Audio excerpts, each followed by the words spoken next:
Welcome बच्चों। कैसे हो आप लोग? यार आप लोग तो थोड़ा ऑड लग रहा है। कैसे हो तुम लोग? ठीक हो ना? पढ़ाई वढ़ाई चल रही है? जैसा कि मैंने पिछले लेक्चर में बताया था। जो फिजिक्स में बेसिक बेसिक इंट्रोडक्शन दिया था, तो उसमें हम लोग बताए थे कि नेक्स्ट लेक्चर में हम लोग स्टार्ट करेंगे मैथमेटिकल टूल। ये फिजिक्स का बहुत इम्पोर्टेंट, मोस्ट इम्पोर्टेंट। ये यूं कह लो ना यार कि तुम्हारे पास बंदूक तो है, लेकिन बंदूक मान लो 1 लाख की बंदूक है, लेकिन अगर जो उसमें गोली ही नहीं है तो काहे का बंदूक, काहे का कुछ भी। तो ये वो कहानी है। मैथमेटिक्स जो है, मैथमेटिक्स फिजिक्स में उतना ही इंपॉर्टेंट है जितना एक बंदूक में गोली। हो सकता है कि बंदूक 1 लाख की है, लेकिन उसमें 1,000 की गोली बहुत काम की है। बंदूक के बिना गोली नहीं, गोली के बिना बंदूक नहीं। दोनों। तो ये कहा भी जाता है, देखो हम लोग आज वही पढ़ेंगे। हेडिंग डाल ले, मैथमेटिकल टूल्स। टूल्स मतलब बेटा होता है औजार। टूल्स मतलब औजार या हथियार बोल लो। अरे क्या खुश हो गए? हथियार मतलब यही नहीं होता है गधे कि हथियार मतलब गोली बंदूक, पबजी का ठुक ठुक ठुक ठुक ठुक ठुक, ऐसा नहीं। हथियार का मतलब कोई भी ऐसा टूल्स या ऐसा इक्विपमेंट जो कोई भी चीज को अच्छा बनाए। जैसे अच्छा का मतलब तुम इसी तरह सोचो यार कि जैसे मान लो कि तुम्हें टाइल्स बिछवाने हैं, तो टाइल्स किसका बना होता है? पत्थर का ही तो बना रहता है। तो हम लोगों को क्या जरूरत रहता है? उसको मशीन से पूरा घिसने की, उसको प्लेन बनाने का कोई जरूरत है क्या? नहीं। वैसे भी लगा सकते हैं, लेकिन वो क्या है, सुंदर नहीं दिखेगा। या अगर जो हम लोग चलेंगे तो हम लोगों के पैरों को कंफर्टेबल नहीं बनाएगा।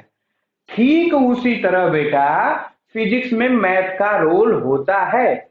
मतलब मैं यूं कह लूं तो मैथ फिजिक्स को सुंदर बनाता है। मैथ फिजिक्स को, मैथमेटिक्स फिजिक्स को क्या बनाता है बेटा? सुंदर। या कई साइंटिस्ट लोग बोले भी है, जैसे पहले मतलब एक साइंटिस्ट है, उन्होंने बोला है मैथमेटिक्स इज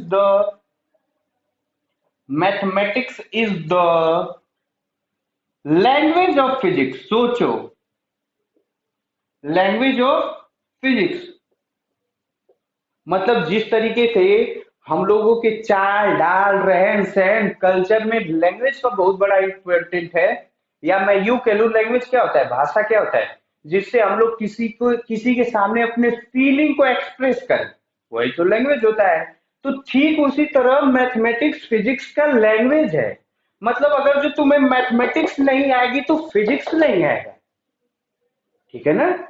मैथमेटिक्स नहीं आएगा तो फिजिक्स नहीं आएगा। इसीलिए mathematics is the language of physics. ठीक है? या यूं कह लो ना कि या दूसरे साइंटिस्ट ने ये बोला है कि mathematics is the queen and physics is the king of science.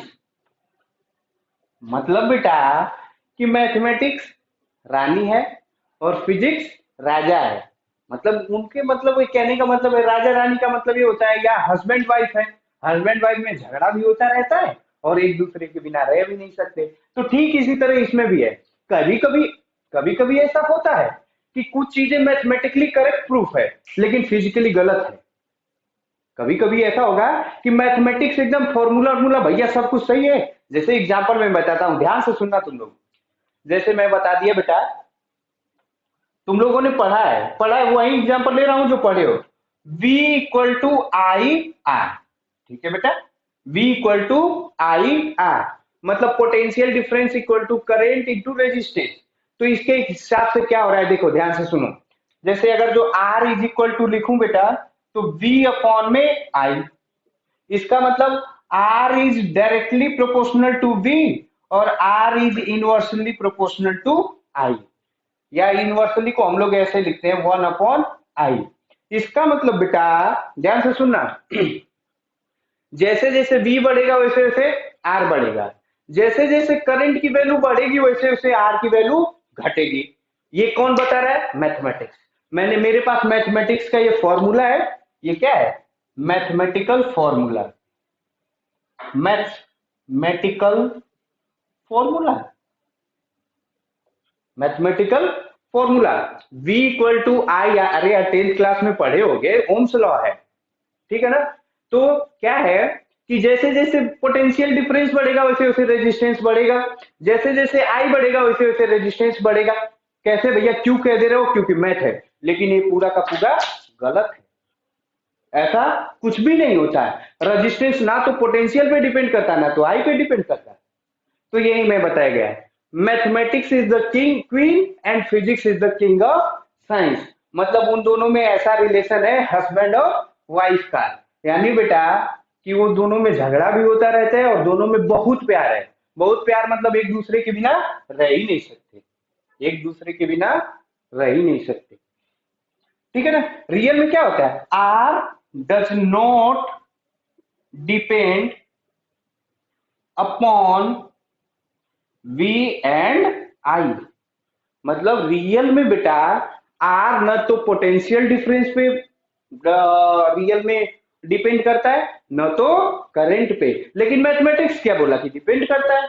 तो कभी कभी मैथमेटिक्स गलत होता है, लेकिन कितना कितना गलत होता है, 99.99 एकदम परसेंट सही है। अब 0.1% तो यार सब में एक्सेप्शनल केस हो ही जाता है। तो ये मतलब रियल में मैंने ये बताया कि मैथमेटिक्स में और फिजिक्स का क्या रिलेशन है, या फिजिक्स से मैथमेटिक्स का क्यों पढ़ना जरूरी है, ठीक है ना। और खैर हम लोग ज्यादा बात नहीं करेंगे मैथमेटिक्स के बारे में, या आप लोगों के मन में ये बात होगा कि अरे सर ये क्या बात हुआ, 11th क्लास में तो हम तो मैथ पढ़ेंगे ही ना, तो इसमें क्या पढ़ाने की जरूरत। तो बेटा बिल्कुल जरूरत है। आप जेई वाले हैं पढ़ सकते हैं, मेंस वाले हैं पढ़ सकते हैं, एडवांस की प्रिपरेशन कर रहे हैं पढ़ सकते हैं, लेकिन मेरे पीएमटी और उन बच्चों के लिए क्या होगा। और लक बाई चांस ये है कि फिजिक्स दोनों लोग को पढ़ना है, पीएमटी वालों को भी और मैथमेटिक्स वाले को। तो पीएमटी वालों के लिए बहुत इंपॉर्टेंट है। अरे सर क्या बात कर दिए, 10th क्लास में तो पढ़े ही थे ना मैथमेटिक्स। नहीं बेटा, हम लोग इस लेक्चर में वो सब सीखेंगे जो रियल में हमारे पीएमटी वाले बच्चे कभी जिंदगी में नहीं सीखेंगे, या कभी जिंदगी में उसको देखेंगे नहीं। जैसे एग्जाम्पल में बेटा, ये मैं मिटा रहा हूँ, रब कर रहा हूँ इसको, पॉज करके वीडियो को पॉज करके इसको उतार लीजिए एक बार। इस बोर्ड पे जो कुछ भी लिख दिया जाता है उसको उतारना मस्ट है, नेसेसरी है, ये जरूरी है, ठीक है। मैं मिटा रहा हूं। तो हम लोग बेसिक बेसिक बात करेंगे मैथमेटिक्स में आज के क्लास में, या पूरे फिजिक्स के मैथमेटिकल टूल्स में हम लोग वो कुछ पढ़ लेंगे जो रियल में हम लोग 10th में सुना ही नहीं है। जैसे एग्जांपल में डिफरेंशिएशन, सुने हो कभी जिंदगी में? 10th क्लास तक सुने हो नहीं ना? Differentiation, integration, maxima, minima, etc. और कुछ सुने भी होगे, जैसे ट्रिग्नोमेट्री सुने होंगे, क्वाड्रेटिक इक्वेशन सुने होंगे, वेरिएबल्स सुने होंगे, और ये सब नहीं सुने होंगे। ये किस चिड़िया का नाम है ये डाउट में नहीं आओ, इस पूरे चिड़िया को हम लोग उसका पंख, उसके पैर, सब कुछ पूरे पढ़ेंगे, ठीक है ना। अभी फिलहाल के लिए ये जानो, ठीक है। तो हो सकता है कि मैथ वाले इस लेक्चर को सीरियस ना ले, लेकिन पीएमटी वालों के लिए पूरा का पूरा वरदान है। अगर जो बेटा, मैं चैलेंज करता हूं, अगर जो ये आपको नहीं आएगा तो आप अनेबल हो जाएंगे सॉल्व करने में। हो सकता है कि बंदूक के आपके पास हो, आपको चलाने भी आती हो, लेकिन गोली नहीं है तो सब कुछ बर्बाद है। मतलब फिजिक्स का आपने पूरा का पूरा ज्ञान इकट्ठा कर लिया, पूरा सब कुछ कर लिया, लेकिन रियल में उसमें भरने वाला सामान ही नहीं रहेगा तो कैसे चलाओगे यार, ऑब्वियस सी बात है। खैर फालतू की बकवास छोड़ते हैं, अपने टॉपिक पे आते हैं। तो पहला हम लोग समझेंगे एकदम स्टार्टिंग में, 4th क्लास में हम लोग क्या समझते हैं, क्वांटिटी। क्वांटिटी, या इसी को अगर जो फिजिक्स के लैंग्वेज में बोलेंगे तो बोलेंगे फिजिकल क्वांटिटी, फिजिकल क्वांटिटी। अब फिजिकल क्वांटिटी क्या होता है, या हम लोग ये कहें कि कौन सी चीज क्वालिटी क्वांटिटी है या नहीं है, उसके बारे में ध्यान से सुनना है। जिसको हम लोग मेजर कर सकें, जिस चीज को हम लोग मेजर कर सके उसे बोलेंगे फिजिकल क्वांटिटी। और जिसको हम लोग मेजर नहीं कर सके उसको फिजिकल क्वांटिटी नहीं बोलेंगे। लिख लो, 2 लाइन लिख लो, लिखो। Physical quantity, physical quantity are those quantity which can be measured. Physical quantity are those quantity which can be measured and follow some law of physics, and follow some law of physics। Physical quantity को जैसे example में देखो, example में length, mass, time, 50 तरीके का जो physics में तुमने पढ़ा है सब physical quantity, length, mass, time, velocity, acceleration, force, ETC. अच्छा सर सही है, फिजिकल क्वांटिटी तो हम जानेंगे, तो क्या फिजिकल क्वांटिटी नहीं है? क्वेश्चन राइज होता है ना, क्या फिजिकल क्वांटिटी नहीं है? तो देखो, फीलिंग, फीलिंग, इमोशन, एक्सप्रेशन और etc are not physical quantity. मतलब जो हम लोग, जो तुम उसके प्रति फील करते हो, हाँ उसी के प्रति, वो रियल में नापा नहीं जा सकता। अब वो अलग बात है यार, आज का ट्रेंड चला है, तुम कितना प्यार करते हो मुझसे, तो तुम लोग बोलते हो, उसमें भी देखो ध्यान दो, तुम ये नहीं कहते हो कि 50 किलो प्यार करता हूँ, बस 10 मीटर प्यार करता हूँ, तुम बोलते हम तुमसे बहुत बहुत प्यार करते हैं। बहुत बहुत मतलब क्या क्या बहुत बहुत यार, 100 200 500 कुछ नहीं। या कभी कभी लोग बोलते हैं कि मैं 50% प्यार करता हूँ, 10% प्यार करता हूँ, तो वो रियल में 50% 10% ऐसा कुछ नहीं है, तो वो फीलिंग हो गया। क्या हुआ? फीलिंग। इमोशन, अगर जो तुम बहुत मतलब अपने हैप्पीनेस को, या अगर जो बहुत दुखी हो उसको एक्सप्रेस करना है, तो उसको क्या 10 kg एक्सप्रेस करोगे, 5 kg नहीं। Feeling, emotion, expression, these are not physical quantity, not physical quantity. ठीक है बेटा, तो समझ में आया क्या? फिजिकल क्वांटिटी, फिजिकल क्वांटिटी वो क्वांटिटी जिसको हम लोग मेजर कर सकें। फिजिकल क्वांटिटी वो नहीं है फीलिंग, इमोशन, एक्सप्रेशन। क्या इसी में हम लोग लिख लिख दे रहे हैं लव। प्यार जो है वो रियल में नापने वाला चीज नहीं है, प्यार एहसास करने वाला चीज है, प्यार को एहसास किया जाता है। ठीक है ना? तुम लोग को खैर हो रहा होगा, नहीं वो मम्मी पापा के प्रति है, हाँ उसके भी प्रति है, लेकिन वो क्या है, वो फिजिकल क्वांटिटी नहीं है। ठीक है, पढ़ ले गधा। मैं मिटा रहा है, ठीक है ना? लिख लो। तो बेटा हम लोग अपनी बातों पे आते हैं, थोड़ा सा ट्रैक से हटेंगे। यार क्या है, डायरेक्ट पढ़ाता रहूं बोर हो जाओगे तुम लोग, इसलिए थोड़ा थोड़ा इंटरटेन करना जरूरी है। तो क्वांटिटी को हम लोग देखेंगे बेटा, वही बात, क्वांटिटी या फिजिकल क्वांटिटी मैं लिख दे रहा हूं। फिजिकल क्वांटिटी दो टाइप का होता है, एक होता है बेटा variables,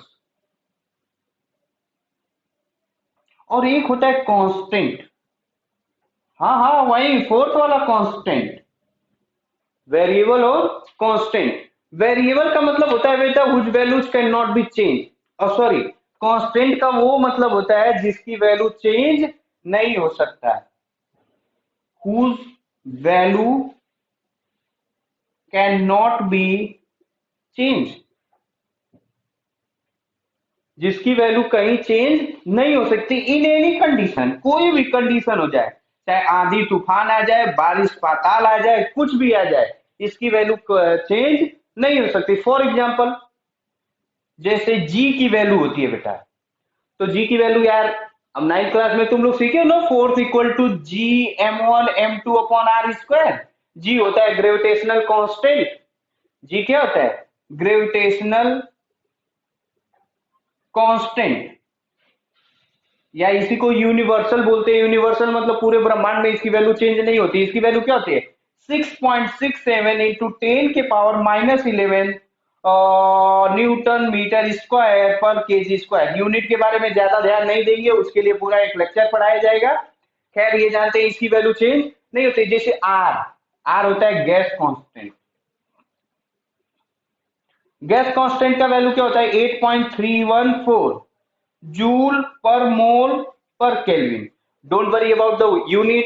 We will discuss in detail when we study the topic of unit and measurement. Okay, तो ये होता है ग्रेविटेशनल कांस्टेंट और ये होता है इसको क्या, ये क्या है, कांस्टेंट है बेटा। ठीक है बेटा सर, हम जान गए कांस्टेंट क्या होता है नहीं होता। अब आते हैं बेटा वेरिएबल पे। वेरिएबल का मतलब ये होता है बेटा कि जिसकी वैल्यू कंडीशन के हिसाब से चेंज हो, whose value change according to condition, जिसकी वैल्यू कंडीशन के हिसाब से बेटा चेंज हो। जैसे एग्जांपल में कुछ भी ले लो यार, स्पीड ले लो, टाइम ले लो, वेलोसिटी ले लो, etc। मतलब जिसकी वैल्यू चेंज, जैसे स्पीड है, स्पीड हमारे गाड़ी की स्पीड है वो हमेशा चेंज रहती है, टाइम के साथ चेंज होती रहती है। या वेलोसिटी है, वेलोसिटी और स्पीड तो खैर एक ही बात है, इसमें डिफरेंस होता है, सेम सेम थिंग्स। ठीक है, थोड़ा सा बस इसमें स्पीड और वेलोसिटी में अंतर होता है। बस अंतर क्या होता है, ये होता है वेक्टर क्वांटिटी और ये होता है स्केलर क्वांटिटी। खैर स्केलर वेक्टर क्या होता है, अगर जो आप लोगों ने 9th क्लास में नहीं पढ़ा है, देखो एक और चीज ध्यान से सुनना है, मैं तुमको ब्लेम नहीं कर रहा हूं कि तुम नहीं पढ़े, ऐसा कुछ नहीं है। हम लोग पूरे डिटेल में पढ़ाएंगे scalar quantity, vector quantity, unit के क्या बारे में होता है। लेकिन हम लोग बेटा ये मान के चल रहे हैं कि आप लोग थोड़ा बहुत तो पढ़े होंगे, गलती से ही सही लेकिन पढ़े तो हो। ठीक है ना, तो ये होता है वेक्टर क्वांटिटी, ये होता है स्केलर क्वांटिटी। खैर वो सब छोड़ो, हम लोग वेरिएबल पे बात करते हैं। वेरिएबल का मतलब होता है जिसकी वैल्यू चेंज हो सके। उतार लो, मैं रब करने जा रहा हूं, 1 2 3।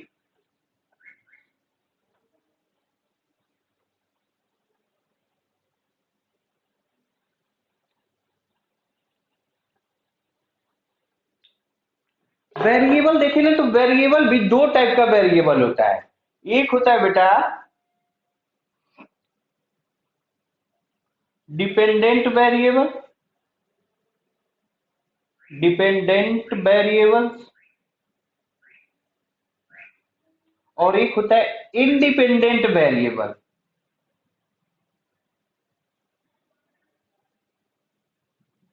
डिपेंडेंट वेरिएबल और इंडिपेंडेंट वेरिएबल।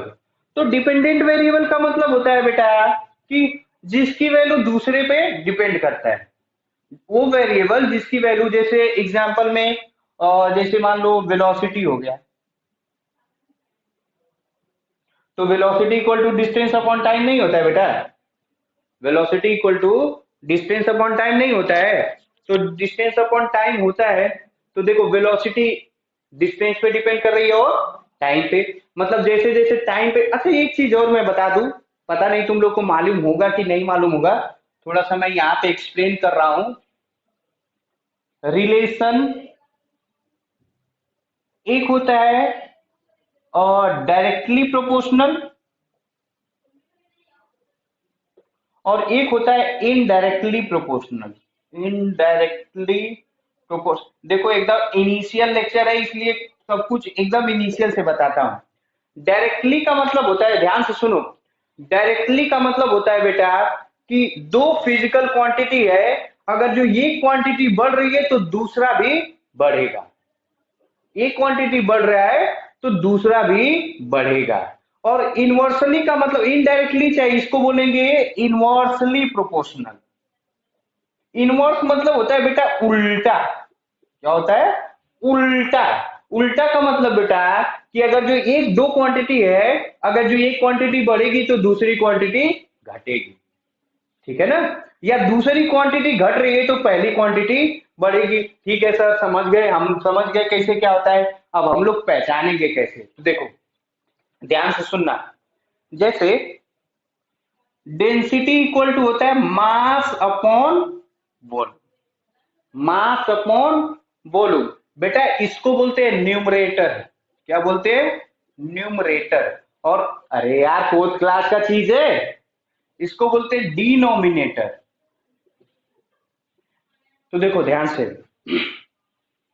जो ध्यान से सुनना, जो चीज न्यूमरेटर में लिखा है वो डायरेक्टली प्रोपोर्शनल है। जो चीज न्यूमरेटर में लिखा है वो क्या है, डायरेक्टली प्रोपोर्शनल। जो चीज न्यूमरेटर में लिखा है वो क्या है, डायरेक्टली प्रोपोर्शनल। और जो चीज डिनोमिनेटर में लिखा है वो है इनवर्सली प्रोपोर्शनल।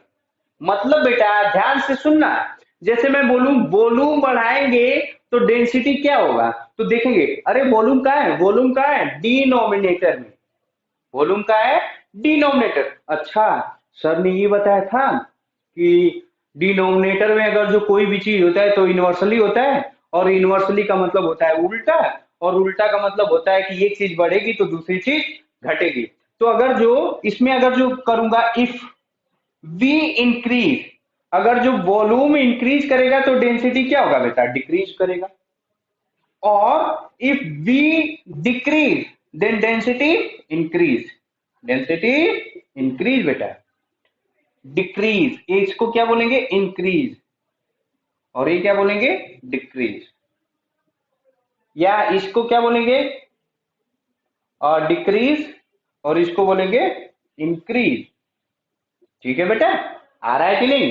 देखो यार आना तो पड़ेगा थोड़ा बहुत तो। देखो पहली बार मैंने क्या सिखाया ये, हालांकि ना ये लगता है कि यार यार जिसको पढ़ लिया होगा वो अरे सर छोटी सी बात है, लेकिन ये छोटी बात नहीं, बहुत बड़ी बात है।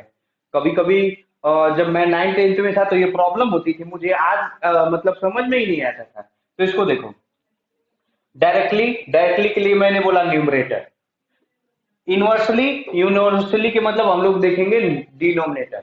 अगर जो मैं बोलूं कि अगर जो मास बढ़ेगा तो डेंसिटी क्या होगा, तो बेटा मास बढ़ेगा तो डेंसिटी तो अब देखेंगे अरे पहले चेक, डायरेक्टली और इनवर्सली के लिए हम लोग को चेक करना है बेटा कि कौन न्यूमरेटर में, अगर जो न्यूमरेटर में होगा तो डायरेक्टली, डायरेक्टली का मतलब ये बढ़ेगा, मतलब मास बढ़ेगा तो डेंसिटी क्या होगा, बढ़ेगा। मास बढ़ेगा तो डेंसिटी बढ़ेगा। If mass increase then density increase, if mass decrease density decrease। ठीक है ना। तो ये डायरेक्टली और इनवर्सली का मतलब ये तुमको बहुत करेक्ट रहना चाहिए। डायरेक्टली फिर से आई रिपीट, एक बार और रिपीट कर रहा हूं, डायरेक्टली, डायरेक्टली का मतलब होता है न्यूमरेटर, न्यूमरेटर का मतलब अगर जो एक क्वांटिटी बढ़ रही है तो दूसरी क्वांटिटी भी उसके रिस्पेक्ट में बढ़ेगी, एक क्वांटिटी घट रही है तो दूसरी क्वांटिटी घटेगी। ठीक है ना। जैसे एग्जांपल में एक और चीज है, एग्जांपल में अगर जो मैं ये देखूं force is equal to M A, force equal to M A, तो अगर जो मैं पूछूं कि मास बढ़ाओगे तो फोर्स क्या होगा, तो इसका कुछ डिनोमिनेटर नहीं है तो वन नहीं मान लेंगे क्या, मान सकते हैं ना बेटा। तो इसका क्या होगा, फोर्स मतलब force is directly proportional to M, मतलब it means M increase force increase, A increase force increase. अच्छा कैसे कह दिए तुमने, क्योंकि हम लोग जानते हैं कि न्यूमरेटर में जो कुछ भी होता है वो डायरेक्टली होता है। डायरेक्टली का मतलब एक क्वांटिटी बढ़ेगी तो दूसरा भी बढ़ेगा, अगर जो एक क्वांटिटी घटेगी तो दूसरी क्वांटिटी भी घटेगी। ठीक है ना। तो ये होता है डायरेक्टली और ये होता है इनवर्सली। मिटा रहा, मिटा रहा, इसको उतार दीजिए, इंपॉर्टेंट है। कोने में इसको लिख लेना तुम लोग, ये इंपॉर्टेंट है कोने में ऐसे। हाँ खैर हम लोग आते हैं बेटा अपने टॉपिक पे। हाँ हम लोग यहाँ थे ना, डिपेंडेंट वेरिएबल। डिपेंडेंट वेरिएबल का मतलब वेलोसिटी। तो देखो वेलोसिटी किस पे डिपेंड कर रहा है, डिस्टेंस और टाइम। अब देखो मैं पूछ रहा हूँ, डिस्टेंस बढ़ाएंगे तो वेलोसिटी क्या होगा, बढ़ेगा। टाइम बढ़ाएंगे तो वेलोसिटी क्या होगा, घटेगा। क्यों, क्योंकि डिस्टेंस डायरेक्टली प्रोपोर्शनल है और टाइम इनवर्सली प्रोपोर्शनल। वेलोसिटी हुआ, चाहे एक्सेलरेशन हुआ, या तुम ये जान जाओ प्रेशर, प्रेशर ये हाइट पे डिपेंड करता है, डिपेंड ऑन हाइट। ठीक है ना। प्रेशर हुआ, चाहे एक एग्जांपल में ये देखो ध्यान से सुनना, जैसे क्या बताऊं क्या बताऊं क्या बताऊं, हाँ देखो अगर जो तुम लोग मान लो कि अपने मम्मी पापा बैंक में पैसा जमा करते हैं, और पैसा जमा करने की कई तरीके होते हैं, कई अकाउंट होता है, एक होता है करेंट अकाउंट, एक होता है सेविंग अकाउंट, एक होता है डिपॉजिटेड अकाउंट। तो डिपॉजिट अकाउंट में जो पैसा रखा रहता है वो टाइम के साथ बढ़ता रहता है। अगर जो 4 साल रखोगे, 5 साल, जो भी बैंक बोलेगा, अगर जो 4 साल रखोगे तो मनी जो भी हो जाएगा बढ़ जाएगा। 10 साल रखेंगे, मतलब रियल में मनी का किससे रिलेशन है? टाइम के साथ। टाइम चेंज होगा तो मनी भी क्या होगा? चेंज होगा। टाइम भी चेंज होगा तो मनी भी क्या होगा? चेंज। तो वो भी क्या हो गया है? Independent money in saving account. Saving बोलो चाहे डिपॉजिट बोलो, सेविंग तो खैर नहीं होता, चाहे वो अलग कहानी है। अब देखो यार, अकाउंट 3 टाइप का होता है, करेंट, सेविंग और डिपॉजिट। तो ये डिपॉजिट होता है, ठीक है ना। खैर क्या होता है ये तीनों, उसके बारे में अपन लोग थोड़े सीखेंगे, वही इकोनॉमिक्स की क्लास थोड़े चल रही है, ठीक है ना। तो वेरिएबल्स। अच्छा, इंडिपेंडेंट का मतलब?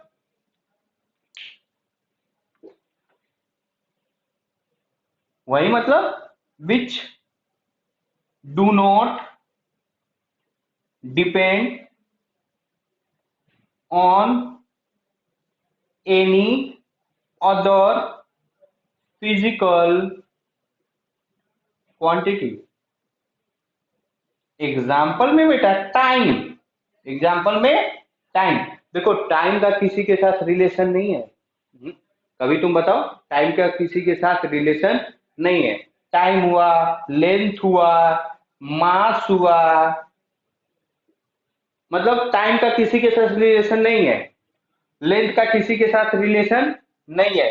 मास का किसी के साथ रिलेशन नहीं है। मतलब रिलेशन तो है, लेकिन मास किसी भी चीज पे डिपेंड नहीं करता है, उसका अलग ही एग्जिस्टेंस है।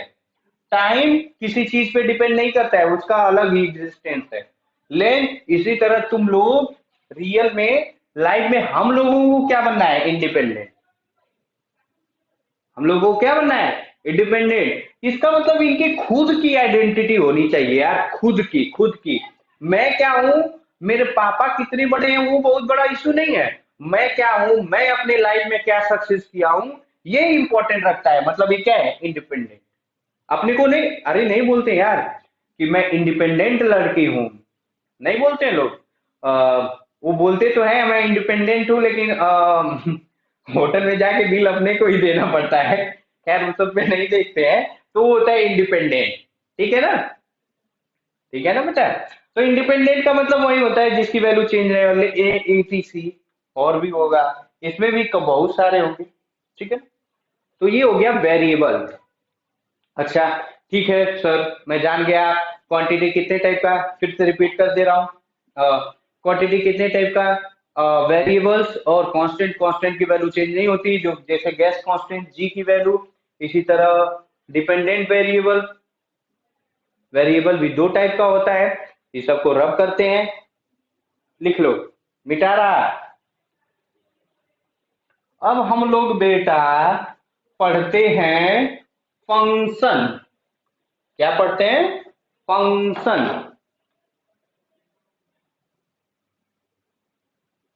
Function.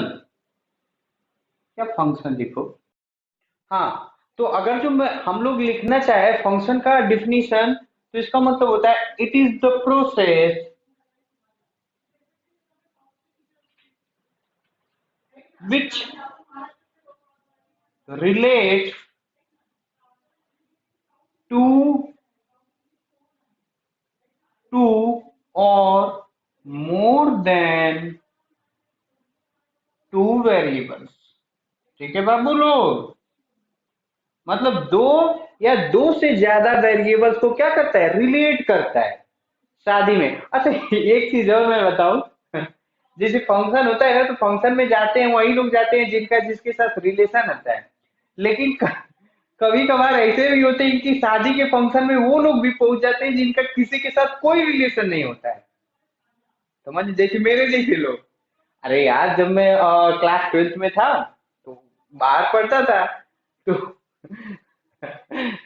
it is awkward for me, but at this time when I think about that incident, then I am very happy about this, that I have done this.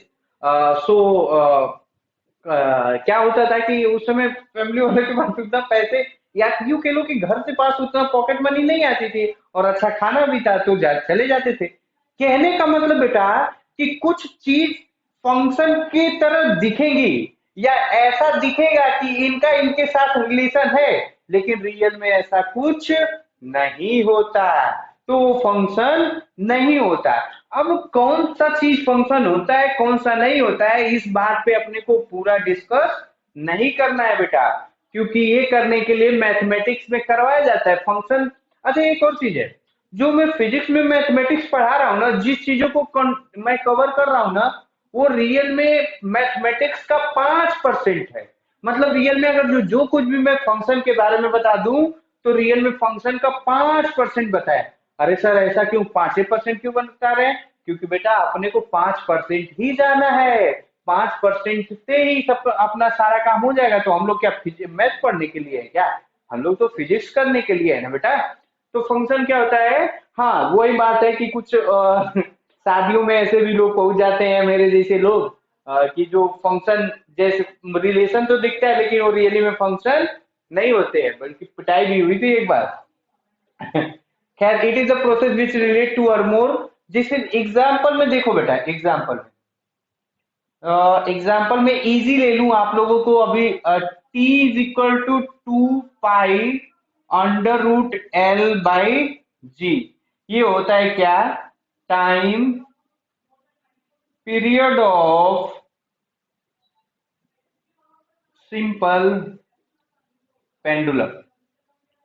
Time period किसका होता है, simple pendulum. तो देख ध्यान से देखना बेटा, time period किस पे डिपेंड कर रहा है, एल पे, मतलब length of the pendulum, length of the pendulum. अगर जो पेंडुलम मैं थोड़ा सा बना दूं तो ये रियल में यही क्या होता है, यही होता है एल। ठीक है। टाइम पीरियड क्या होता है, टाइम पीरियड किस पे डिपेंड करता है, लेंथ पे। किस पे डिपेंड करता है, जी पे। तो इसका मतलब मैं पूछूं कि टाइम टाइम पीरियड का एल के साथ रिलेशन और जी के साथ रिलेशन है, इसी रिलेशन को हम लोग क्या कहते हैं, फंक्शन। लिखना होगा तो देखो कैसे लिखूंगा, लिखने का देखो तरीका समझे रखो। T is the function of L comma G, इसको ऐसे पढ़ेंगे, T is the function of L and G. अच्छा ठीक है बेटा, अगर जो मैं ये पूछूं, थोड़ा सा मैं पढ़ाया हूं तो पूछूंगा, जो टाइम लेंथ अगर जो बढ़ाएंगे तो टाइम पीरियड का क्या होगा, या जी को बढ़ाएंगे तो टाइम पीरियड का क्या होगा।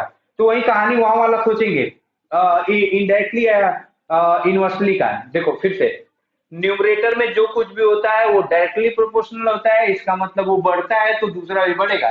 देखो न्यूमरेटर में क्या है, लेंथ, ये क्या है डिनोमिनेटर में, तो इसका मतलब लेंथ बढ़ेगा तो टाइम पीरियड क्या होगा, बढ़ेगा। जी अगर जो बढ़ेगा तो टाइम पीरियड क्या होगा, घटेगा। कैसे, if L increase then T increase.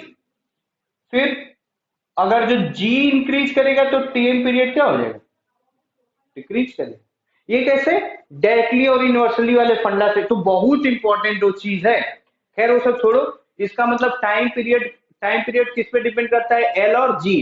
T is the, इसको ऐसे पढ़ेंगे, T is the function of L and G. It means, इसका मतलब it means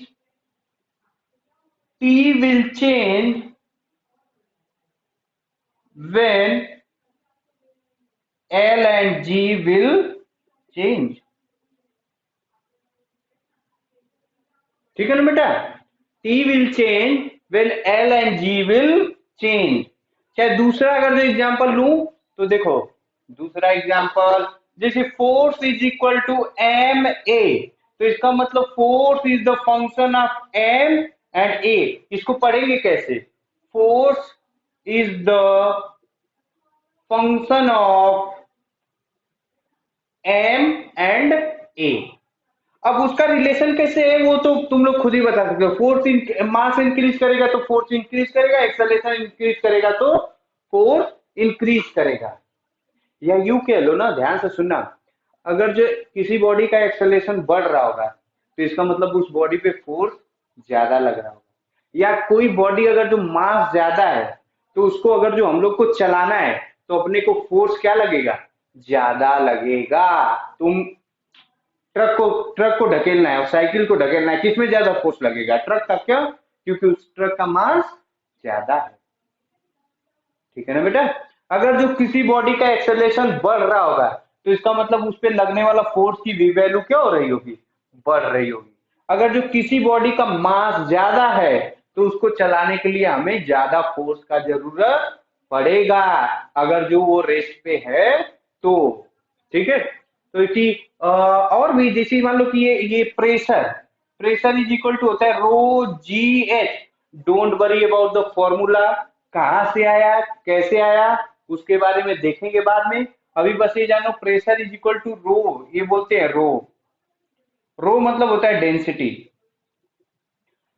pressure equal to rho G H, मतलब pressure is the function of rho comma G comma H. देखो यहां लिखा गया है, it is the process which relate two or more than two variables।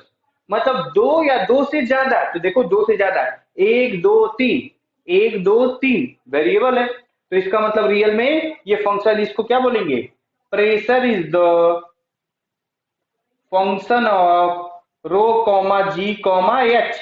It means when rho g h change, then p will change। ठीक है बेटा। तो इसको बोलते हैं फंक्शन। क्या बोलते हैं, फंक्शन। अगर जो कोई भी फॉर्मूला लिख दिया जाए तो उसको बोलेंगे फंक्शन। अच्छा मैथमेटिक्स में थोड़ा थोड़ा इसको उतार लीजिए आप लोग, मैं रब करने जा रहा हूं। एक दो तीन,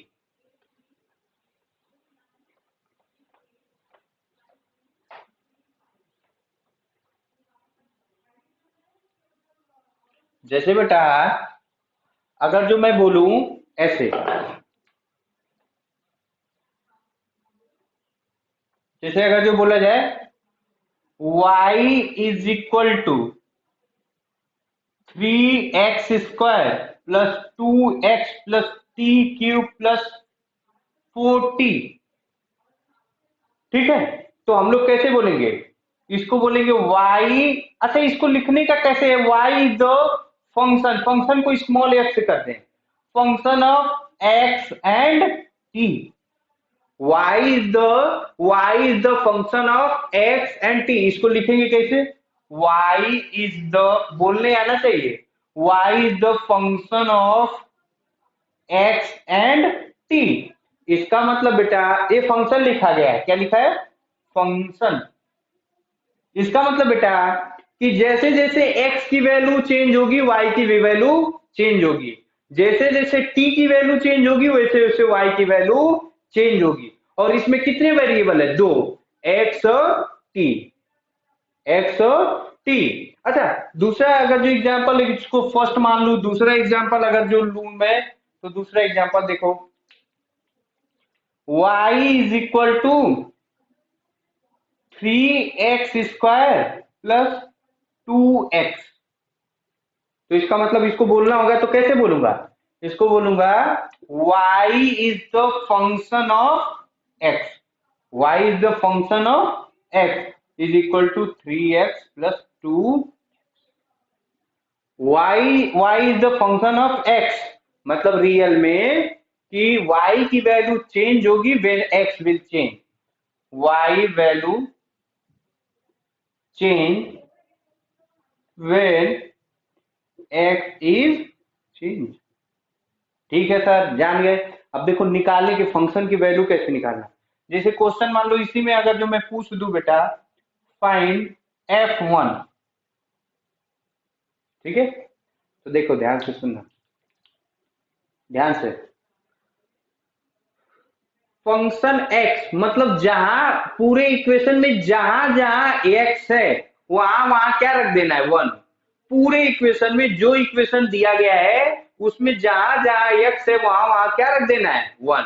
तो इसका मतलब रख रहे हैं बेटा, तो ये हो जाएगा 3 × 1 का होल स्क्वायर प्लस 2 × 1 का 1। तो इसको अगर जो सॉल्व करेंगे तो कितना आ जाएगा बेटा, 5।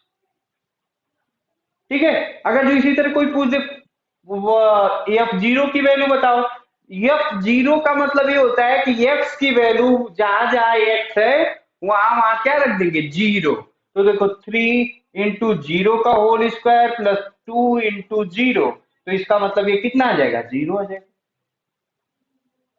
ठीक है ना बाबू। तो ऐसे, ऐसा नहीं है, निगेटिव भी हो सकता है, जैसे फर्स्ट सेकेंड। जैसे अगर जो थर्ड में बोलूं, थर्ड वाला कि f-1 करो, तो इसका कैसे होगा, देखो क्या, जहां जहां x है वहां वहां -1 रख देंगे। तो 3 × -1 का होल स्क्वायर प्लस 2 × -1, तो ये कितना हो जाएगा, 3 - 2, तो ये हो जाएगा 1। ठीक है। अब थोड़ा कुछ बड़ा ले लें, जैसे मान लो कि अगर जो मैं ले लूं एफ एफ क्या ले लूं, 5 ले लूं, तो ये कितना हो जाएगा, 3 × 5 का होल स्क्वायर प्लस 2 × 5, तो ये कितना हो जाएगा, 5×5 = 25, 25 × 3 75, 75 + 10 = 85।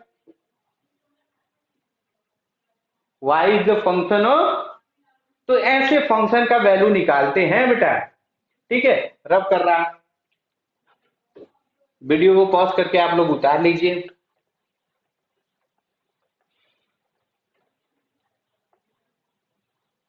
जैसे एक तुम लोग करो तो, एक तुम लोग करो तो,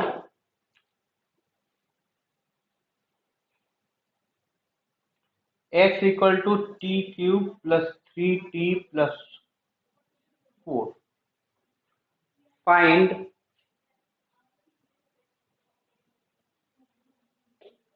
अब इसमें फंक्शन लिखना होगा तो क्या लिखूंगा, ऐसे लिखूंगा, x is the function of t, x is the function of t = t³ + 3t + 4। अब मुझे बताना है बेटा, तुम लोग बताओ, f0 की वैल्यू, f2 की वैल्यू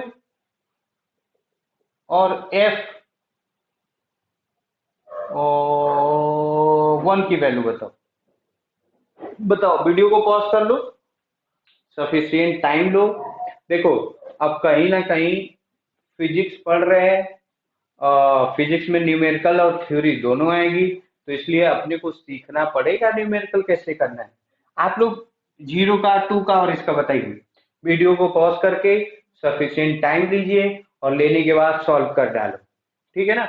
मैं मान लिया कि आपने वीडियो को पॉज किया और कर डाले, मैं कर रहा हूं। देखो, इसका मतलब क्या बेटा, कि जहां जहां टी है वहां वहां क्या रख दिया मैं, जीरो। तो देखो रख रहा हूं, 0 का क्यूब प्लस 3 × 0 + 4, तो इसका आंसर कितना आ जाएगा, 0 का क्यूब 0 0 0, तो ये हो जाएगा 4। इसका देखो, इसका अगर जो लिखूंगा तो कितना, जहां जहां बेटा टी है वहां वहां क्या रख दो, 2 रख दिया, 2 का क्यूब प्लस 3 × 2 + 4, इसका आंसर कितना आ जाएगा, 2 का क्यूब मतलब 8, 6, 4, 8 + 6 + 4, इसका मतलब 6 4 10, और ये हो जाएगा 18 हो जाएगा। इसी तरह F1 निकालना होगा, तो F1 कितना होगा,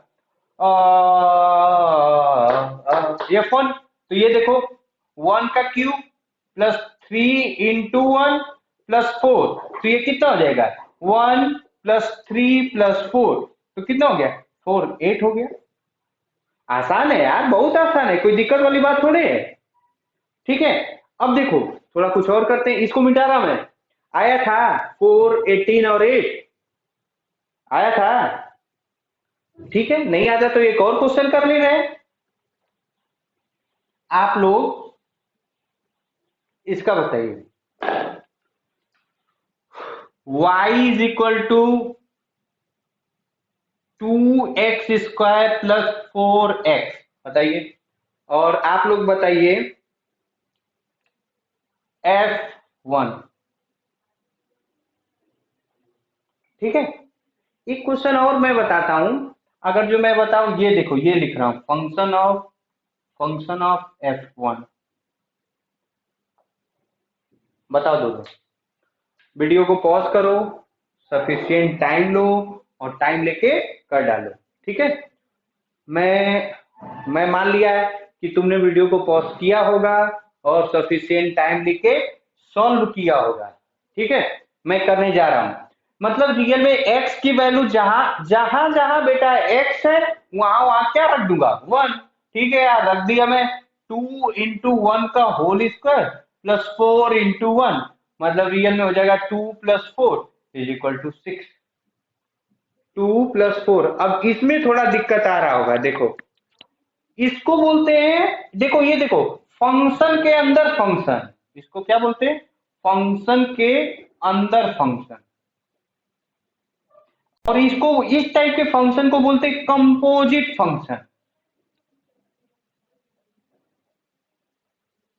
इसको बोलते हैं कंपोजिट। कंपोजिट मतलब नहीं होता है कंपोजिशन, अरे पढ़े नहीं हो क्या केमिस्ट्री में, कंपोजिशन ऑफ मिक्सचर। मिक्सचर का मतलब होता है जब दो या दो से ज्यादा अगर जो कोई भी चीज इन्वॉल्व हो तो उसको बोलते हैं कंपोजिशन। मिक्सचर के अंदर मिक्सचर होता है तो उसको कंपोजिशन बोलते हैं। इसी तरह इसको बोलते हैं कंपोजिट फंक्शन, मतलब फंक्शन के अंदर फंक्शन। तो इसको सॉल्व करने का तरीका देख लो। खैर कभी एग्जाम में ये क्या है, फिजिक्स पढ़ रहे हैं तो इतना वो तो नहीं है, लेकिन देखना जरूरी है जब फंक्शन का है। तो देखो ध्यान से देखना, पहले क्या करूंगा, मैं F1 को सॉल्व करूंगा। मैं क्या करूंगा, F1 को सॉल्व करूंगा और जो आएगा उसमें ये रख दूंगा। तो देखो मेरे लिए आसान क्या हो गया कि F1 को, F1 की वैल्यू मुझे मालूम है 6 है। F1 की वैल्यू क्या है बेटा, 6। F1 की वैल्यू क्या है, 6।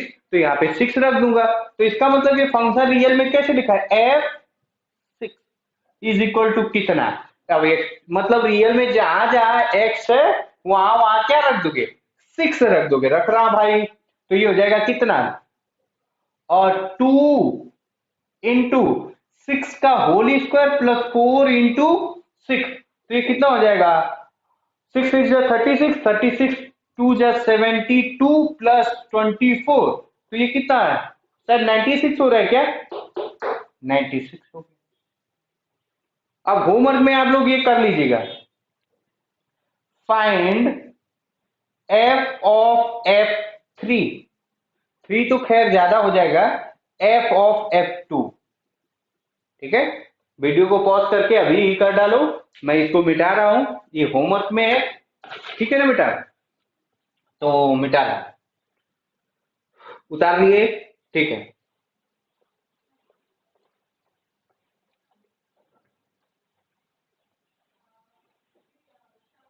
अब हम लोग देखेंगे कि फंक्शन कितने टाइप का होता है।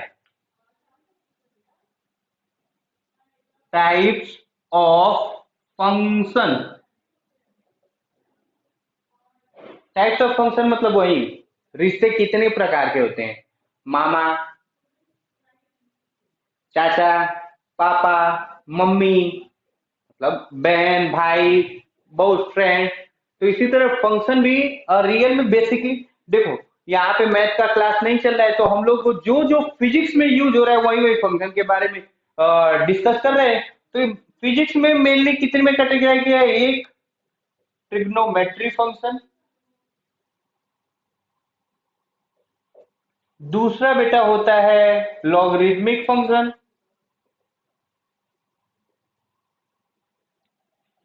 तीसरा होता है एक्सपोनेंशियल फंक्शन,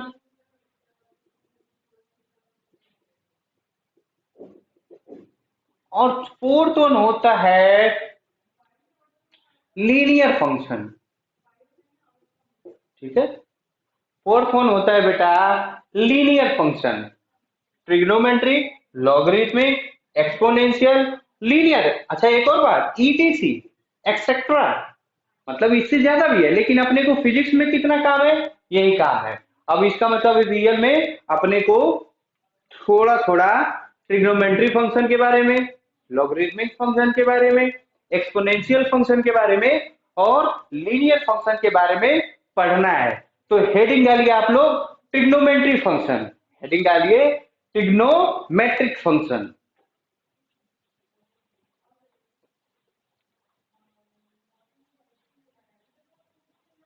हेडिंग डालो। अब यहां से लेक्चर मतलब इंपॉर्टेंट है।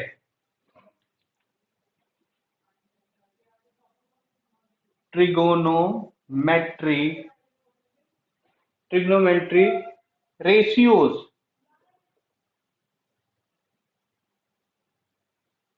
Trigonometry ratio. बेटा ट्रिगोन का मतलब होता है, ट्रिगोन का मतलब होता है ट्रेंगल, और मेट्री का मतलब होता है मेजरमेंट।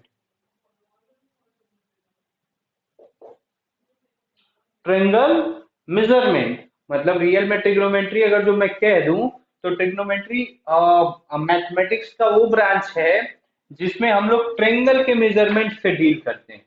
किससे डील करते हैं? मतलब रियल में अगर जो लिखूं तो ये लिख सकता हूं, it is the branch of mathematics which deal with measurement of angle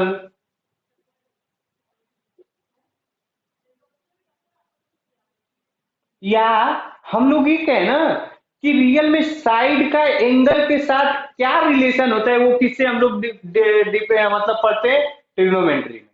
trigonometry में ध्यान से सुना, ट्रिग्नोमेट्री में साइड का एंगल से क्या रिलेशन होता है, वही होता है ट्रिग्नोमेट्री। चाहे इसको दूसरा लिखें, it help us to find the relation of sides of a triangle. और ट्रेंगल में भी बेटा ये right angle triangle, mainly right angle triangle. It help to us to find the relation of sides of triangle, right triangle with angle. ठीक है बेटा। तो trigonometry, trigon का मतलब होता है बेटा ट्रेंगल, और मेट्री का मतलब होता है मेजरमेंट। मतलब रियल में हम लोग ट्रिग्नोमेट्री वाले चैप्टर पे, ट्रिग्नोमेट्री चैप्टर में हम लोग एंगल के साथ खेलेंगे। अब जैसे इसमें राइट एंगल ट्रेंगल लिखा है, राइट एंगल ट्रेंगल, देखो यार ट्रिग्नोमेट्री तो अप्लाई हर जगह कर सकते हैं, लेकिन हमारे सिलेबस में क्लास 12 के सिलेबस में राइट एंगल ट्रेंगल को फोकस किया गया है, इसलिए हम लोग राइट एंगल ट्रेंगल को लेंगे। आई रिपीट, ट्रिग्नोमेट्री का लॉ, रूल, नियम किसी भी ट्रेंगल पे लगा सकते हैं, लेकिन अपने सिलेबस में किस पे है? सिर्फ और सिर्फ राइट एंगल ट्रेंगल पे।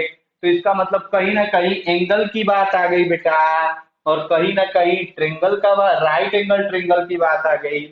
तो हम लोग इसको समझेंगे। आप लोगों को लग रहा होगा कि ये क्या बात है, हम राइट एंगल ट्रेंगल समझते हैं, लेकिन आज कुछ अच्छे से समझेंगे। Of course you will enjoy it when I will teach the triangle, because it may be happen that it is different from other, so I will rub it, pause the video and write down in your notes. Okay, मिटा रहा है। अब हम लोग थोड़ा थोड़ा angle का बात करेंगे, पहले एंगल का बात करेंगे। एंगल क्या होता है?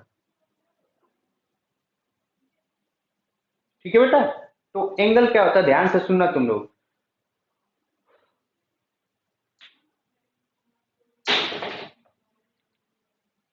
ये है ना, ये मार्कर, ये मार्कर, इनके बीच में कोई गैप है क्या? कोई गैप है क्या? नहीं है ना। तो जब आप देखो धीरे धीरे मैं एक को मैं फिक्स कर रहा हूं और दूसरे को मैं चेंज कर रहा हूं, देखो देखो। तो देखो बेटा, इनके बीच में ये जो गैप है, जो इनके ज्वाइंट पे जो गैप बन रहा है, वही है एंगल। दो लाइन के बीच में जो गैप बनता है उसी को बोलते हैं एंगल। जैसे फॉर एग्जांपल, अगर जो मान लो कि एक लाइन ऐसे है और एक लाइन मान लो इसी पे मैं ऐसे बना दूं, ये इसी पे बना है, एकदम इसी के ऊपर, तो इसमें एंगल कितने का बना है? एंगल 0 का बना। मतलब अगर जो फिर इसी को मैं मान लो कि इसी को फिर मैं ऐसे किया, मान लो ऐसे किया, और बेटा ये मान लो सपोज जो ऐसे किया, ठीक है, तो इनके बीच का ये जो गैप है ना बेटा, ज्वाइंट पे जो गैप है, इसी को बोलते हैं एंगल। इसी को क्या बोलते हैं? ये पार्ट क्या कहलाएगा? एंगल। तो इसका मतलब एंगल अगर जो लिखूंगा तो क्या लिखूंगा? It is the it is the inclination between two points. दो पॉइंट्स के बीच में जो इंक्लिनेशन, चाहे गैप, चाहे क्या बोल सकते हैं, जो दो लाइन, सॉरी लाइन लिखेंगे, टू लाइन, दो लाइन के बीच में बेटा जो गैप होता है उसको बोलते हैं एंगल। क्या बोलते हैं?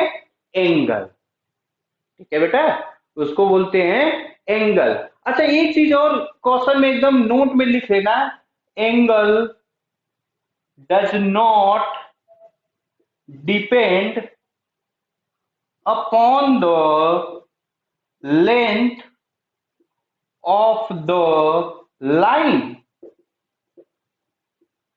मतलब बेटा कि जो एंगल होता है वो लाइन के लेंथ पे डिपेंड नहीं करता है। देखो देखो ध्यान से, जैसे मान लो कि यहाँ इतना है और ये मान लो कि ऐसे बना है, तो ये एंगल मैंने मान लिया 30 डिग्री है।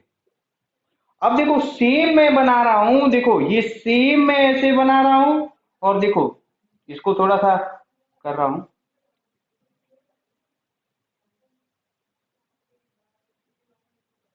देखो ये भी 30 डिग्री है। हालांकि यहाँ पे देखो तो ये 2 मीटर का है, ये 3 मीटर का है, ये 5 मीटर का है, और ये 4 मीटर का है। देखो ये भी 30 डिग्री है और ये भी 30 डिग्री है। इसका साइड का लेंथ अलग, इसका साइड का लेंथ अलग, इसका साइड का लेंथ अलग, इसका साइड का लेंथ अलग। मतलब angle does not depend upon the length of the line या length of the side. Angle की वैल्यू साइड पे डिपेंड, देखिए देखो, ये मान लो कि ये कर दिया, इसमें कितने एंगल बन रहा है? मान लो मैंने मान लिया 60 डिग्री, तो इसमें दो मार्कर और भी जोड़ लूंगा मैं, जैसे एक यहाँ जोड़ दिया और एक यहाँ जोड़ दिया, तो भी एंगल कितना बनेगा? 60 डिग्री। देखो ये देखो ये, और ये देखो ये। तो angle does not depend upon the length of the lines. ठीक है, याद रखेंगे इसको। और कुछ छोटा छोटा बात कर लेते हैं, बेसिक बेसिक।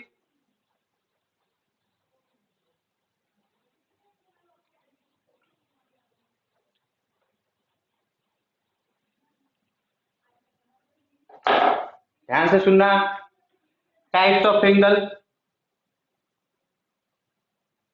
तो देखो एंगल तो भाई छह सात टाइप के होते हैं, 6 टाइप के होते हैं, लेकिन हम लोग वही डिस्कस करेंगे जो अपने फिजिक्स में है। ठीक है ना? एंगल कौन सा? Right angle, right angle, obtuse angle, अरे पढ़े होगे, आइसो स्केलेस ट्रेंगल, स्केले ट्रेंगल नहीं sorry, right angle, obtuse angle, acute angle, reflex angle, straight angle. लेकिन हम लोग बेसिक बेसिक जो इंपॉर्टेंट है वो, मतलब एक राइट एंगल। राइट एंगल का मतलब होता है theta is equal to 90 degree. मतलब रियल में बेटा ऐसे, ये क्या है? और देखो राइट एंगल को एक नोटेशन, फिक्स नोटेशन में बताया जाता है ऐसे, ये होता है एंगल। फिर दूसरा, दूसरा कह लो तो ये होता है ऑब्ट्यूज एंगल। ऑब्ट्यूज एंगल का मतलब बेटा theta is greater than 90 degree, मतलब 90 डिग्री से क्या हो? बड़ा। जैसे ये देखो,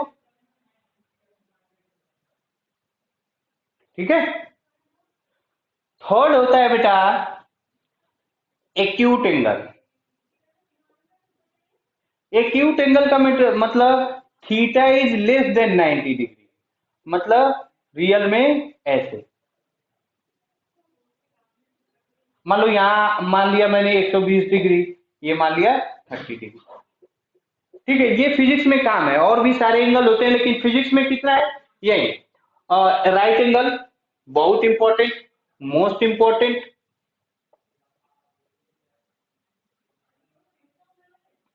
फिर obtuse angle theta 90 degree, acute angle theta less than 90 degree. ठीक है, थोड़ा सा और कुछ बताते हैं, ये मिटा रहा।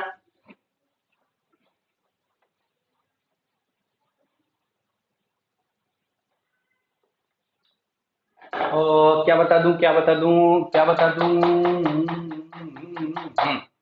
देखो, ध्यान से सुनना।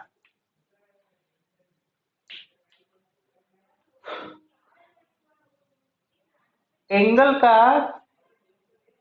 एंगल का मेजरमेंट होता है, एसआई यूनिट जो होता है एंगल का वो होता है रेडियन।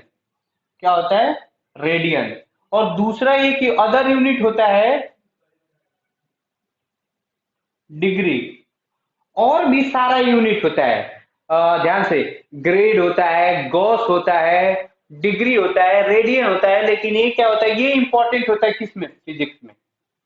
Important in physics. ठीक है। अब डिग्री के बारे में थोड़ा सा देखते हैं बेटा। डिग्री का मतलब, ध्यान से सुनना, एकदम अच्छे से सुनना, नहीं तो फिर कंफ्यूज हो जाओगे। और वो देखना, तुम लोग टेंथ में पता नहीं जानते होगे कि नहीं जानते होगे, देखना। जैसे बेटा, अगर जो मान लो कि ये मान लो कि ये 90 डिग्री है, ये 90 डिग्री है, तो ध्यान से, अब हम लोगों को इसके 90 इक्वल पार्ट करने हैं। कितने पार्ट? 90, वो भी इक्वल पार्ट। 90 इक्वल पार्ट ऐसे।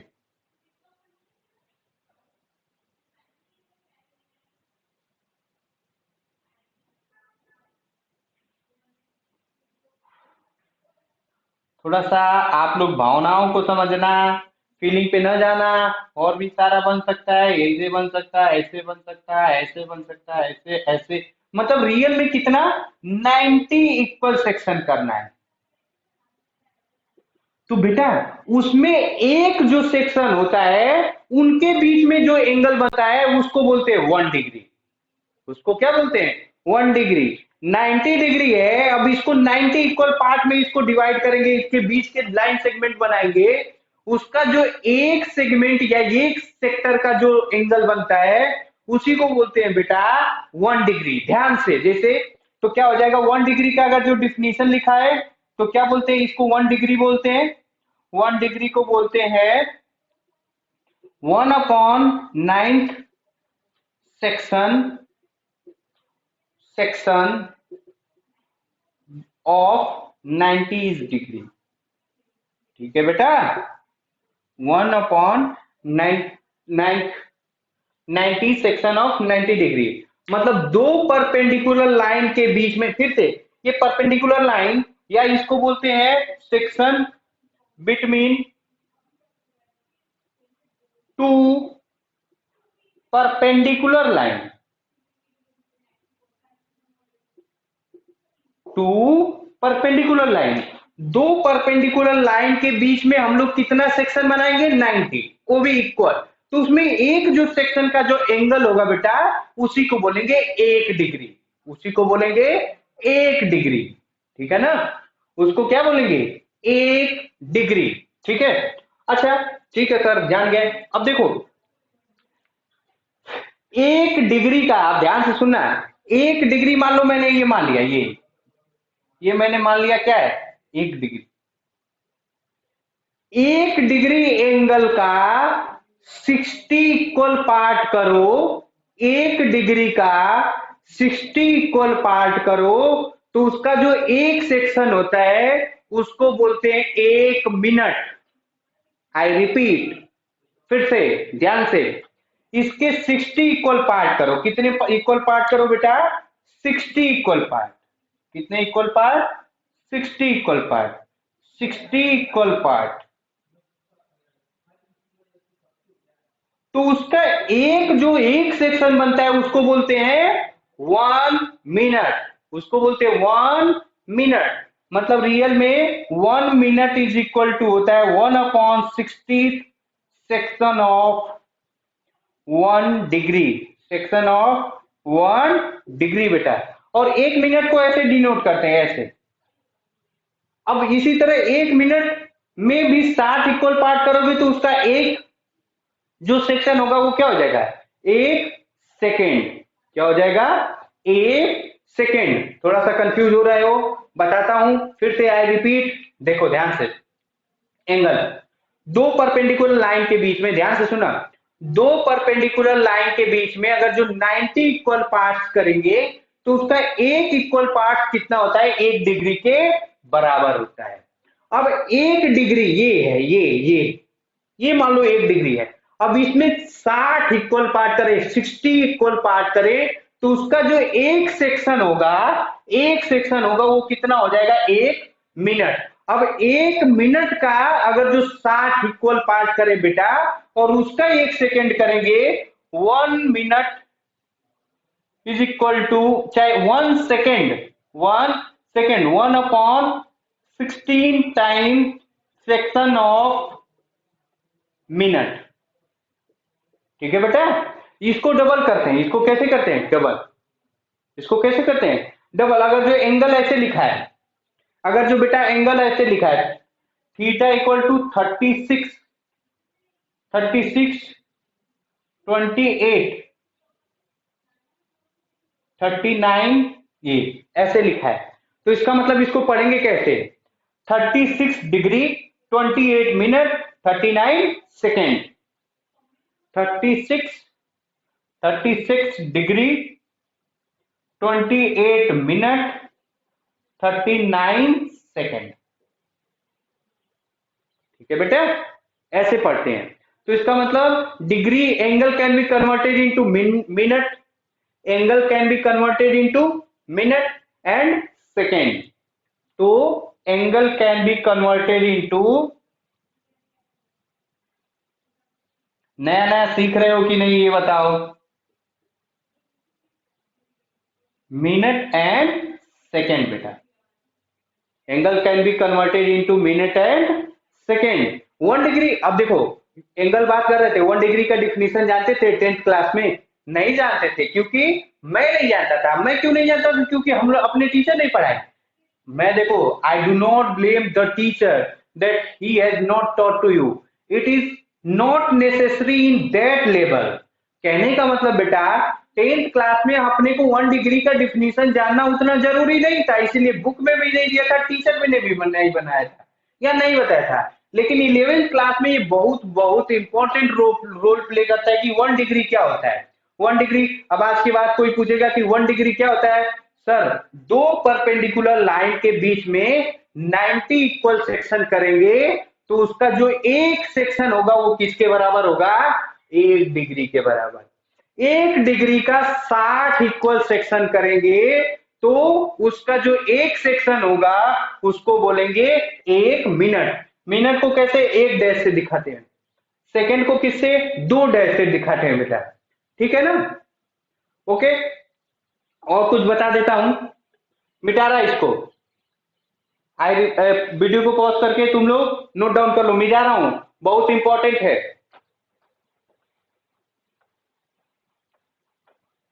अच्छा ठीक है, एंगल समझ गए। एंगल नापते कैसे हैं बेटा, ध्यान से सुनना, तुम लोग ध्यान से सुनना, एंगल कैसे नापते हैं।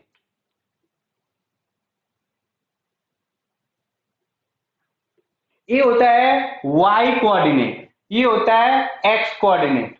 अच्छा एक चीज और ध्यान से सुनना, ये होता है वर्टिकल, इसको बोलते हैं हॉरिजेंटल, इसको बोलते हैं हॉरिजेंटल, और इसको बोलते हैं वर्टिकल एक्सिस। तो मेरा एक क्वेश्चन है, क्या वर्टिकल एक्सिस y एक्सिस है और क्या हॉरिजॉन्टल एक्सिस x एक्सिस है, नहीं।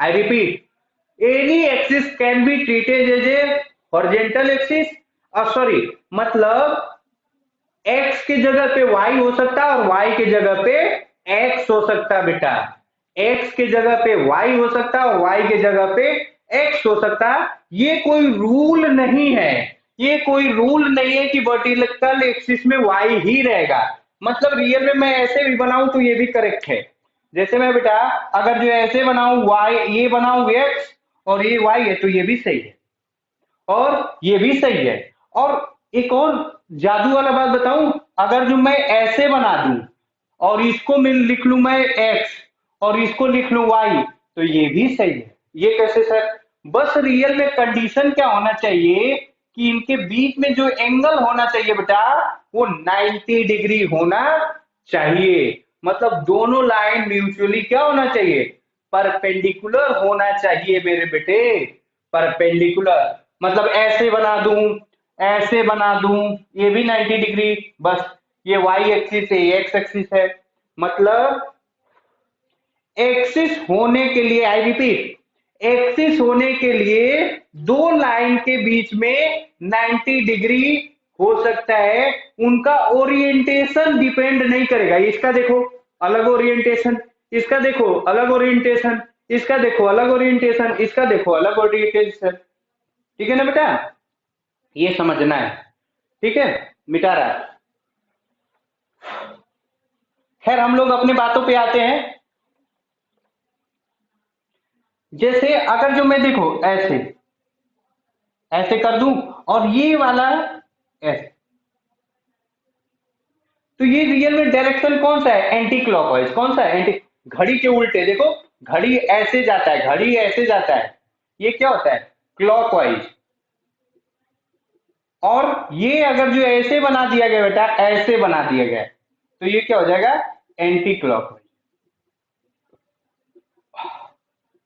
तो देखो ध्यान से समझना, एंटी क्लॉकवाइज अगर जो एंगल मेजरमेंट करते हैं तो उसको बोलेंगे पॉजिटिव एंगल, उसको बोलेंगे पॉजिटिव एंगल। अगर जो क्लॉकवाइज अगर जो एंगल मेजरमेंट करते हैं तो उसको बोलेंगे निगेटिव एंगल। क्या बोलेंगे, निगेटिव एंगल। एक बात ध्यान से, I repeat, anti clockwise direction में एंगल को मेजरमेंट किया जाए तो उसको पॉजिटिव एंगल बोलेंगे। क्लॉकवाइज में एंगल का मेजरमेंट किया जाए तो उसको निगेटिव एंगल बोलेंगे या निगेटिव मेजरमेंट बोलेंगे। और एंगल हमेशा एक्स एक्सिस से मेजरमेंट करते हैं। एंगल हमेशा पॉजिटिव, वो भी पॉजिटिव, वाई, ये माइनस एक्स है ना, ये एक्स एक्सिस है, ये माइनस एक्स है, ये माइनस वाई है। तो एंगल हमेशा पॉजिटिव एक्स एक्सिस से मेजरमेंट होता है। बल्कि मैं लिख दे रहा हूं, ये कहीं पे भी फिजिक्स मैथ कहीं पे भी ये रूल लागू है। Angle always measure from positive x axis. पहला पॉइंट बेटा बहुत इंपॉर्टेंट। दूसरा पॉइंट बेटा कि anti anti clockwise direction of angle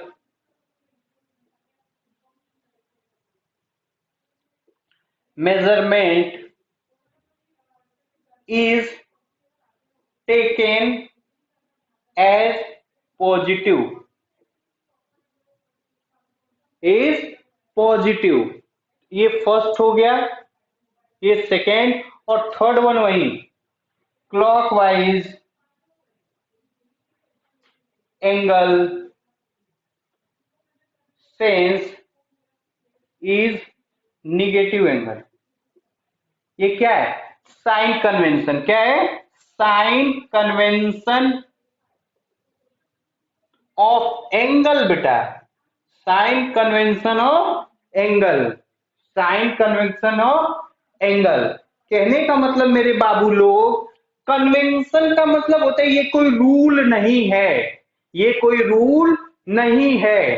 तो भैया ये कैसे, तब हम कैसे positive direction, clockwise anti clockwise negative हो सकता है, क्लॉकवाइज पॉजिटिव हो सकता है। तो ये ऐसा क्यों सर, तब ये क्या बात हुई, तब आपने ये क्यों लिखवा दिया कि एंटी क्लॉकवाइज में जो डायरेक्शन होता है वो पॉजिटिव। देखो ध्यान से सुनना, ये कन्वेंशन है, ये कोई रूल नहीं है। ये हम तुम 50 लोग मिलके डिसाइड कर लिए, और डिसाइड कर लिए कि ठीक है भैया, एंगल का अगर जो एंटी क्लॉकवाइज डायरेक्शन होगा तो उसको हम लोग मतलब पॉजिटिव ले लेंगे, और क्लॉकवाइज होगा तो निगेटिव ले लेंगे। तो सबने मान लिया, सबने का मतलब मेरे बाप ने माना, मेरे पापा के पापा ने माना, मतलब मेरे दादा के दादा ने मानते चले आए कि एंटी क्लॉकवाइज डायरेक्शन पॉजिटिव होता है, इसलिए मैं मान ले रहा हूं। ये कोई रूल नहीं है। जैसे ध्यान से सुनना तुम लोग, जैसे ये मेरा कौन सा हाथ है, ये मेरा लेफ्ट है, ये कौन सा है, राइट है। क्यों, क्यों भैया, क्यों, क्योंकि मेरे मामा दादा ने कहा है, ये मेरे मामा ने कहा है कि आज इसको लेफ्ट राइट जानोगे और इसको लेफ्ट जानोगे। ठीक है बेटा, तो ये कोई रूल नहीं है, कन्वेक्शन मतलब नॉट ए रूल, नॉट और रूल, कोई रूल नहीं है, ये अपने इजी फॉर्म में सिंपल के लिए हम लोग मान लेते हैं। जैसे देखो ध्यान से सुनना, इंडिया में और इंडिया में गाड़ी चलाया जाता है तो लेफ्ट साइड से चलाया जाता है, अमेरिका में चले जाओ राइट साइड में चलाया जाता है, ठीक है ना। तो इसका मतलब स्टेयरिंग अलग अलग होता है, तो क्या रूल है? नहीं, जिसको जो अच्छा लगता है वो मना लेता है। इसी तरह ये साइन कन्वेंशन कोई रूल नहीं है, सिर्फ बनाया गया है कि एंटी क्लॉकवाइज, जो एंटी क्लॉकवाइज है वो पॉजिटिव सेंस में लेंगे, क्लॉकवाइज किससे लेंगे? निगेटिव में। और एंगल हमेशा कहां से नापेंगे? एक्स एक्सिस से, वो भी कौन सा? पॉजिटिव। ये देखो ये थीटा कौन सा होगा? पॉजिटिव। अगर जो इसी को बेटा अगर जो मैं ऐसे लिखूं और ऐसे नापूं, ऐसे, तो ये कौन सा हो गया? क्लॉकवाइज। तो ये थीटा क्या हो जाएगा? निगेटिव हो जाएगा। ठीक है बेटा, I think it is sufficient for to do today. हम लोग कल एंगल के बारे में देखें, कल हम लोग देखेंगे वही trigonometry ratio, sine theta, class theta, cos theta.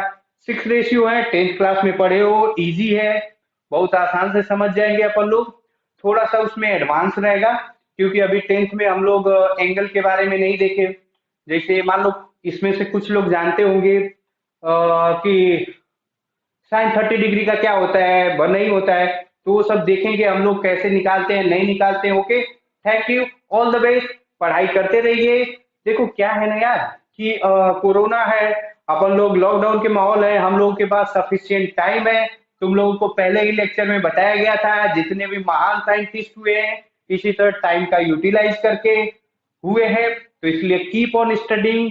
Thank you.